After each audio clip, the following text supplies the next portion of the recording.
Je vais vous parler des marqueurs au niveau de la langue.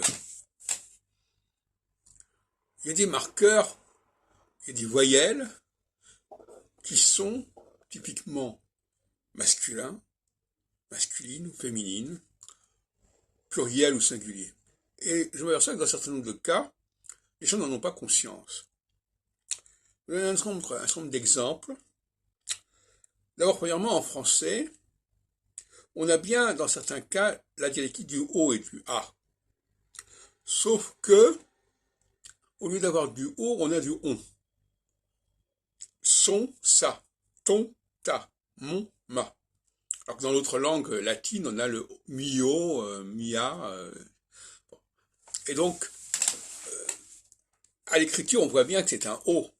Mais au son, on ne relie pas forcément le on au O. Bon, ça c'est un premier point. Mais en tout cas, globalement, c'est un système ternaire.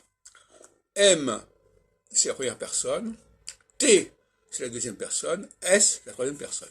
Donc ça, ce sont des choses simples qui sont soit au début du mot, soit à la fin du mot. Alors, je vais passer à d'autres questions qui concernent plus l'hébreu.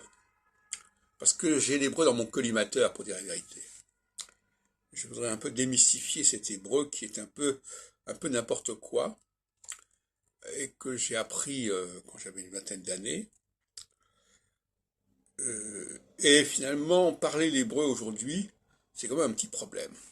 Alors, je vais donner plusieurs exemples. Prenons par exemple le nom de Judas. Judas, c'est-à-dire Yehuda, le A, c'est une marque féminine. Alors, pourquoi parler de la maison de Yehuda, le terme A renvoyant au féminin. Yahoud, Yehuda.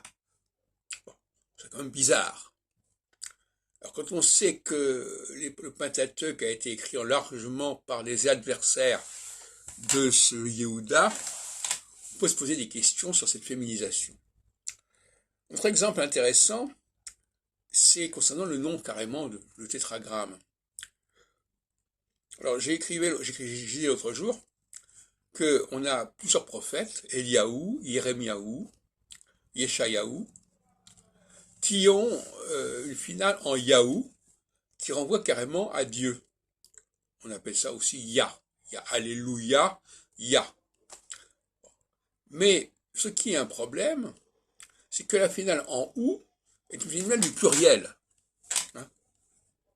Rachavnu, nous avons pensé, etc. Ratsu, ils ont voulu, etc. Alors, comment se fait-il que c'est Yahou, qui est d'ailleurs le tétragramme, on dit Yahvé, mais en réalité il faudrait dire Yahou, comment se fait-il que ce soit un pluriel? Alors évidemment, on le rend aussi par Adonai, et Adonai, c'est un pluriel, ça veut dire mes seigneurs, comme Elohim. Donc finalement, on a des pluriels partout. Elohim, c'est un pluriel, mais Yahou est un pluriel. Alors Yahvé, on peut avoir l'impression que c'est un singulier, mais Yahvé, c'est une mauvaise lecture, une mauvaise prononciation du tétragramme. Bon, alors, il y a d'autres choses qui peuvent encore gêner. Justement, quand on prend le passé, l'imparfait en hébreu, on prend par exemple le verbe penser, rachaf. Alors, rachafti, rachafta, rachav. Rachafti. Alors, le T pour la deuxième personne du singulier, ça fait sens. On l'a dit tout à l'heure pour le